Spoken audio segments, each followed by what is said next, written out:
All right, Bo here, Cranky Canine, back to talk about motivators in dog training, okay? And these are just the motivators that are inside of our specific workout here, okay?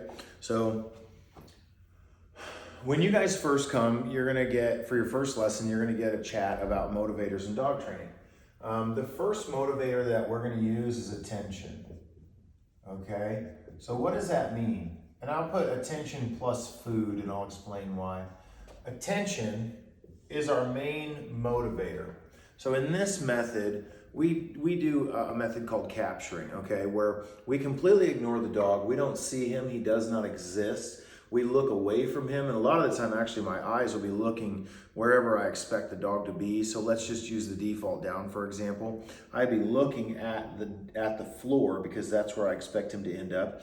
Or if I wanted to do a place command, I stare at the bed, and then they'll try to get in front of my eyes, in front of my gaze, so that they can grab my attention. Because what they understand is that there's no way they're going to get the food that we have on us unless they also have attention. Okay, so in order to use attention as the motivator, you have to start with a deficit of attention. So that's why we begin by ignoring them. Okay, the same with your sit. Let's talk about the sit. So I've got food here in my hands. I completely ignore the dog and I don't see them. They don't exist, and they're thinking in their head, "What the hell's wrong with this human? How come he won't look at me? Everybody else is all over me, cuddling me, touching me, but this one here won't look at me." Okay, why? And then they'll kind of just sit just because, well, they do that a lot of the time, or maybe they'll lay down. And the second that they sit or they lay down, I go, "Oh, look what he did." And I act surprised as if I can't believe he just did that. And then I pay him food. So he finds out that the sit or the down or the place, whatever behavior that it was that he did, impressed me and grabbed my attention. Okay, so that's how the attention plus food works. We ignore the dog does the behavior, and then boom, we give the attention to the dog as the reward, which is coupled with the food motivator. All right, now the next one that we're going to use is motion. Motion is huge, okay? Motion plus food. Now, why do we use motion? Because motion is going to trigger their prey drive, all right? I don't know if it's off screen, but you see here it says, "Be the squirrel," okay? This is our main motto in dog training. You will never find a dog more motivated. You never see them run at top speed unless they're chasing prey. That's when they turn the burners on. Whenever I gain a recall, I want them that motivated. I want them running back to me as fast as they possibly can. And so I mimic the squirrel, and then in their head, they're chasing prey because I'm trying to get away from them and they're chasing me down, okay?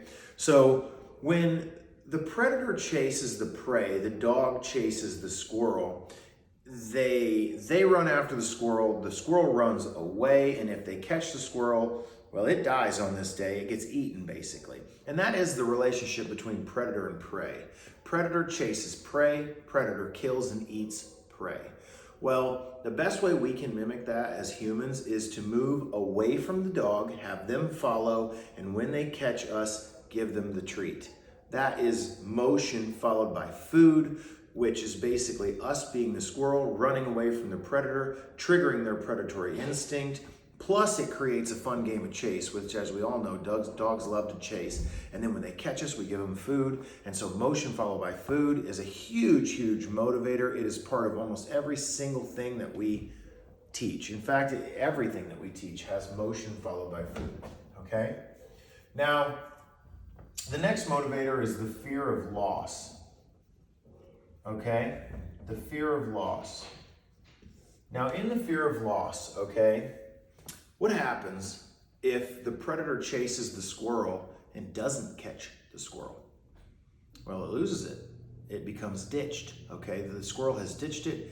He climbed a tree, the rabbit went under the bush, and now the dog doesn't get the food, the dog doesn't get the prey on this day, okay?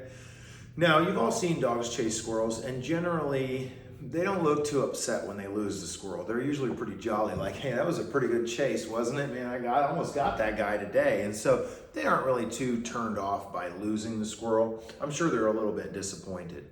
However, when the human is mimicking the squirrel, the fear of loss, of losing the chase, of losing the squirrel becomes compounded with the fact that this isn't a squirrel, this is my human. You see, guys, we are a mutually beneficial relationship. They call that symbiotic relationship. Like the fish that cleans the belly of the shark. The fish cleans the belly of the shark, and the shark lets the fish live because it gets its skin clean, so they are mutually beneficial, so they move through the ocean as one. And the shark doesn't need a rope to hold on to that fish. The fish isn't going anywhere. They help each other survive. Well, that's how humans and dogs are, okay? We've evolved together. They work for us, we give them survival. Survival how? Food, okay? So if your dog loses you, what it loses is survival, okay? And it knows that.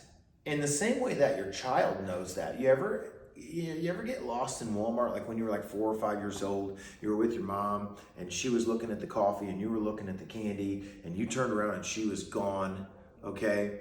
And she's only one aisle over, but you didn't know that. You were a 4 or 5 year old kid. Now you're running through the aisles of Walmart, crying, tugging on strangers' pant legs. Have you guys seen my mom? Have you guys seen my mom? Oh my God, I can't find her. I don't know where she is. Well, didn't you find her? She's one aisle over, and then it's like crisis averted, right? But this is basically what we're doing to the dog when we're triggering the fear of loss. So when we run away from the dog, of course it's a fun chase game. They love that. But if they don't catch us, we head out the fence gate, we head out the front door of the home, we shut it behind us and we ditch them and we trigger the fear of loss. They worry that you're never coming back. You guys ever go to the mailbox for 30 seconds to get the mail? You come back and the dog acts like it's been 3 weeks since it's seen you. Oh my God, thank God you're back, thank God you're back. I thought you were never coming back.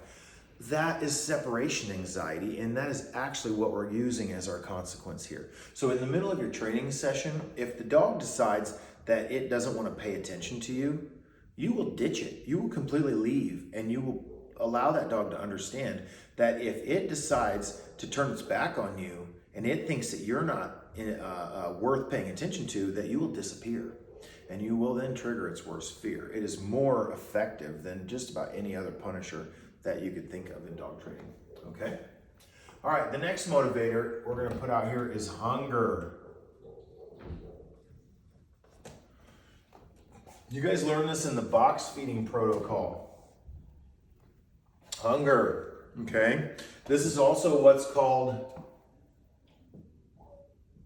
existential feeding, if you want to get into the technical dog trainer terms. Existential feeding.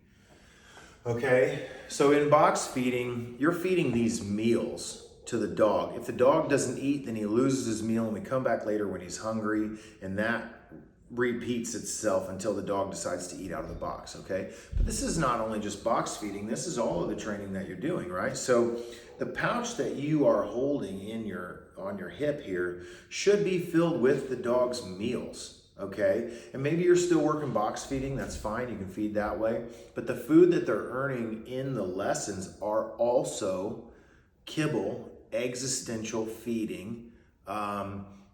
That way, first of all, we don't make them fat. Like if we're giving them bowls of food as far as their meals go, and then we're filling them full of hot dogs and cheese in their training lessons, then we're gonna fatten them up. Now, I do use hot dogs, cheese, beef liver, Red Barn, Fresh Pet, those Train Me treats or botanicals, whatever they're called. Bill Jack is another really good one. We absolutely use all kinds of different treats. But what I do, okay, and that's getting into the next one. Well, let me back off of that one and stick with hunger for just a second. When your dog is working for you, it's earning its meal, it's earning its kibble. In the same way that when you guys go to work, you're earning money so that you can pay your bills and put food on the table. And it, over time, learns that the work that you're doing is how it survives. And so you're very much tapping into that instinctual trade-off of they work for us and we help them survive, okay? So definitely, a hungry dog is definitely going to work better for you, and use your actual meals, your kibble, as the payment, okay, for your training.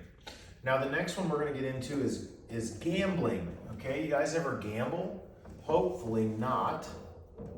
I have seen way too many episodes of Sopranos to know that if you get in trouble gambling, that you get your legs broken. So I don't do that. I work too hard for my money. But this is another way that will trigger the dog's intensity for the work, okay? When it comes to gambling, all right, there are people in this world that throw their lives away over gambling. There are, you always hear that story of the husband who bets his paycheck on the roulette table or the poker table, and he has to go home and tell the wife why he can't pay the mortgage this month, okay? It's a terrible, worst nightmare scenario. And that just tells us how strong the impulse of gambling is. It is triggering serotonin and dopamine in the individual's brain, and it makes them absolutely addicted, okay? Like a drug, addicted. So when we're training these dogs, we want them completely addicted to us, to our commands, to our body language, to our motions. We want them addicted to us. We want them into us as much as possible, okay? So how do we gamble with the dog? How do we create that level of intensity in our obedience work and in the work that we're doing?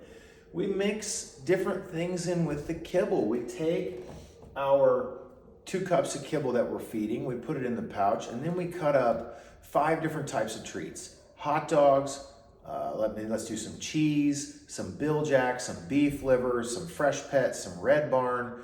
That was 6 types of treats, but whatever. You can't do too much as far as the diversity goes. And what you've done is, now what you don't want to do is have 3 different treat pouches where you have this kind of kibble, that kind of kibble, and then hot dogs and then cheese. You don't want them separated out there to where you're going, okay, high value, medium value, low value.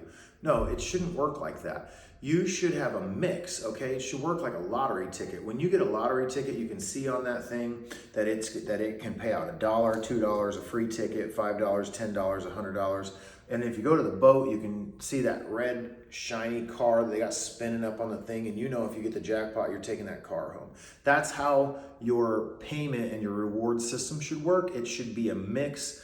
The kibble is almost like a loss at one little piece of kibble, but you can do a whole handful of kibble. You can do a whole meal of kibble. There's times when people are like, I don't got time to do my training today. Just ask for a recall and throw down a whole bunch of food, and you basically just jackpotted the dog all in once. And you don't have time, that's fine. You can still stick to your training rewarding protocol here.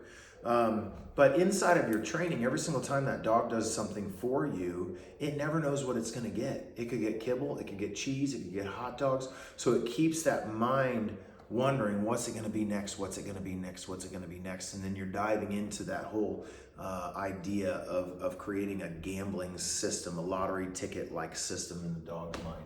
Okay? So hopefully all these make sense to you. These are our main motivators in dog training. These are the ones that we hang our hat on. And you guys all need to completely understand them so that you understand what exactly we're up to in our program here. Okay? Good luck.